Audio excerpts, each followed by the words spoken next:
सो money वो एक बहुत क्रिटिकल चीज़ है that has to be in place so that आप अपने करियर में रिलेशनशिप में आगे बढ़ पाओ। बहुत लोगों ने पैसा सारा स्टॉक्स और म्यूचुअल फंड में डाल दिया, जिसके वजह से अब प्रॉब्लम है कि यार there is no safety net for the people. नहीं, बिल्कुल सच है। आई थिंक मनी वो चीज़ है जो एक ग्लू की तरह है, जो फैमिली को बिल्कुल बैलेंस रखती है। और मुझे लगता है वो कहीं ना कहीं पिछले 4-5 सालों में बैलेंस छूट रहा है। And lot of households, lot of individuals are facing those challenges in last 3-4 years. मतलब glue that keeps families together, इसका मतलब क्या है? मुझे लगता है कि पैसा वो चीज़ है जो थोड़ा सा कंफर्ट देता है फॉर पीपल जो कुछ और चीज़ों के बारे में सोच पाते हैं, राइट? और अगर वहाँ पर प्रॉब्लम हो then people are not able to think, तो वो लोग बाकी अपने पर्सनल हेल्थ, प्रोफेशनल करियर, इन सारी चीज़ों के बारे में सोच नहीं पाते हैं। सो मनी वो एक बहुत क्रिटिकल चीज़ है that has to be in place so that आप अपने करियर में रिलेशनशिप में आगे बढ़ पाओ। एक बेस लेवल रिक्वायरमेंट होती है बहुत ओके। मैं ये मानता हूँ कि अगर एक कॉलेज स्टूडेंट या अगर एक इंसान जिनकी उम्र 50 से ज़्यादा है, अगर उन्हें पैसों के बारे में सीखना है तो उन्हें एडवाइस लेनी चाहिए आप जैसे लोगों से, राइट, जो फाइनेंस में भी काम कर रहे हैं, जिनकी एज 30s की है या 40s की है। क्योंकि 30s और 40s वो फेज होता है लाइफ का जहां आप बहुत इन्फॉर्म्ड रहते हो दुनिया के बारे में, राइट, एंड 30s के पहले इन्फॉर्मेशन नहीं होती। बिल्कुल। I just turn 30। अगर मुझे कुछ फाइनेंशियल एडवाइस चाहिए रहती है, मैं यूजली मेरे एज के लोगों से बात करता हूँ। Right. आप मेरे से 5 साल बड़े हो, राइट, तो you are the ideal person to teach me also, right, and you are the ideal person to teach college students and college students के पेरेंट्स। राइट। तो पहले ये बताइए कि आज के ज़माने में पर्सनल फाइनेंस स्ट्रैटेजी होनी क्या चाहिए? आई थिंक पर्सनल फाइनेंस में मुझे लगता है कि 3 चीज़ें बहुत इंपॉर्टेंट है जी। आपको थोड़ा सा स्मार्ट होना है बाकी लोगों से, आपको थोड़ा सा पेशेंट होना है बाकी लोगों से, और थोड़ा सा लक चाहिए। आई थिंक ये 3 चीज़ें बहुत क्रिटिकल है और हम तीनों चीज़ों में आते हैं। बट मुझे लगता है एक चीज़ जो बहुत प्रॉब्लमेटिक हुई है पिछले 4 सालों में पिछले 4 सालों में क्रिप्टो छोड़ दे अगर हम, तो बाकी सारे एसेट्स में लोगों ने काफ़ी पैसा बनाया है और बहुत जल्दी बनाया है। जैसे स्टॉक्स या म्यूचुअल फंड।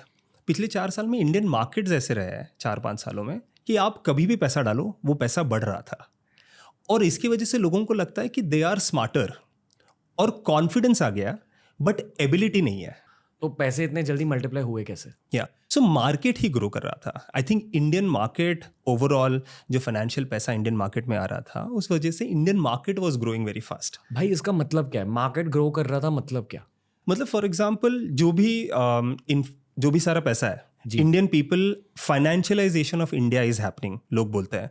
जहाँ पर जो सारा पैसा रियल एस्टेट में था, जो पैसा गोल्ड में था, जो लगभग 90% पैसा था जो रियल एस्टेट और गोल्ड फिजिकल एसेट्स में था, वो सारा पैसा धीरे धीरे स्टॉक्स, म्यूचुअल फंड्स, बैंकों में आने लगा है कैश की जगह पे।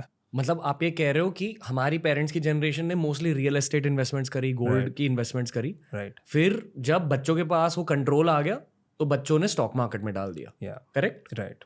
और कुछ आई थिंक मुझे लगता है कि पेरेंट्स की जनरेशन भी अभी रियलाइज करने लगी कि ये पैसा अभी थोड़ा थोड़ा सेव करना है। Lot of that money has to go into banks, stocks, mutual funds, ऐसी वाली जगहों पर जो पैसा रियल एस्टेट और गोल्ड में अटका था। ओके, अभी बताइए। राइट, सो ये वाली चीज़ें होने लगी। बाहर के दुनिया के लोग इंडियन मार्केट्स को as a potential future growth देखने लगे, तो वो पैसा इंडिया में काफ़ी आने लगा।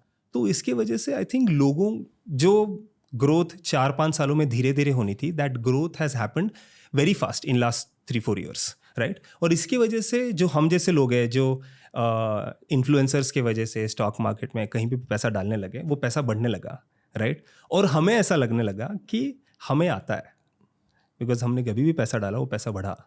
बट अगर आप पिछले 1-1.5 साल 2 साल की बात देखोगे, तब लोगों को रियलाइज़ हो रहा है कि दिस इज़ नॉट ट्रू, ठीक है। अब वो स्टॉक्स नहीं बढ़ रहे जिस एस्पिरेशन से आपने पैसे डाले थे, बहुत सी जगहों पे पैसे लूज हो रहे हैं, राइट।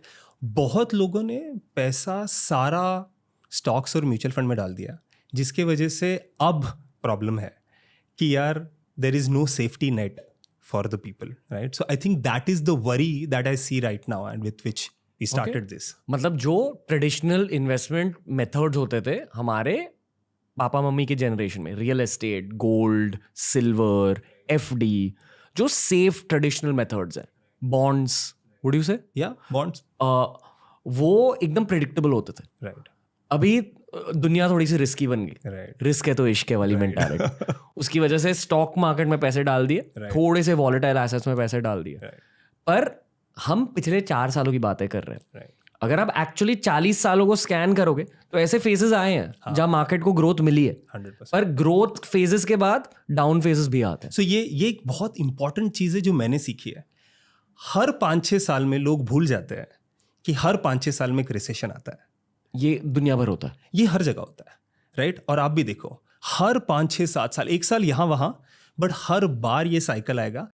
और इकोनॉमीज साइक्लिक होता है काफ़ी, बट हम उसको जब प्रेडिक्ट करते हैं तो हम एक स्ट्रेट लाइन की तरह प्रेडिक्ट करते हैं, और वो सबसे बड़ी गलती है, राइट। और इंडिया में मुझे ऐसे लगता है कि आज ये प्रॉब्लम इतना बड़ा इसीलिए है बिकॉज सबसे ज़्यादा रिटेल इन्वेस्टर, हम जैसे लोग, पिछले 4 या 5 सालों में ही फाइनेंशियल इसमें आए। पहले बहुत कम सुनने मिलता था कि आपकी जॉब लगी, पहला पैसा आया और आप इन्वेस्टमेंट करने लगे। ये सब नहीं होता था, राइट। आप गिफ्ट लेते थे फैमिली के लिए, थोड़ा बचाते थे, बाकी की कुछ चीज़ें ये वो ओवर टाइम आप विद एज आर पेरेंट्स वो धीरे धीरे सेव करने लगते थे, राइट। आज पहले जॉब के साथ करने लगे, राइट। एंड आइडियली पैसा मूव होता है सेफर एसेट्स से रिस्कियर एसेट्स। मतलब generally you start saving FDs, कुछ कैश, कुछ गोल्ड, और फिर धीरे धीरे आप आपका एलोकेशन रिस्कियर एसेट में बढ़ाते हो। That's how it's the ideal way of doing things. But अभी ऐसे हो रहा है कि सारा पैसा डे वन से रिस्कियर एसेट्स में है। क्यों? बिकॉज लोगों को लगता है कि वही रिस्क है तो इश्क है वाला पॉइंट, राइट। 4-5 सालों में पैसा बढ़ गया तो वो यू टेस्ट दैट ब्लड, और अभी आपको वही करना है बार बार, right. And you haven't seen a down cycle. आज पिछले 6 महीने 1 साल में, और मे बी अगला 6 महीना 1 साल भी ऐसा ही होगा, जहाँ पे लोगों को पहली बार रियलाइज होगा कि नॉट एवरी टाइम पैसा विल ग्रो, और आपका पोर्टफोलियो थोड़ा सा अलग होना चाहिए। एंड अभी मुझे लगता है कि फैमिली में सबसे बड़ा प्रॉब्लम ये है कि जहाँ पे डिफरेंट टाइम होराइजन के लोग एक दूसरे से बात करते हैं।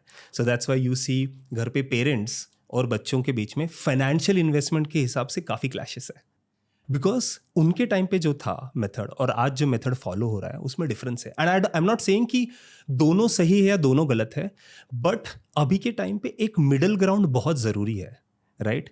जिसके लिए टॉप 1% जो इंडिया के लोग होते हैं, जिनके पास बहुत पैसा है, उनके पास वेल्थ एडवाइजर है बताने के लिए। आपके और मेरे जैसों के पास कोई है नहीं बताने के लिए।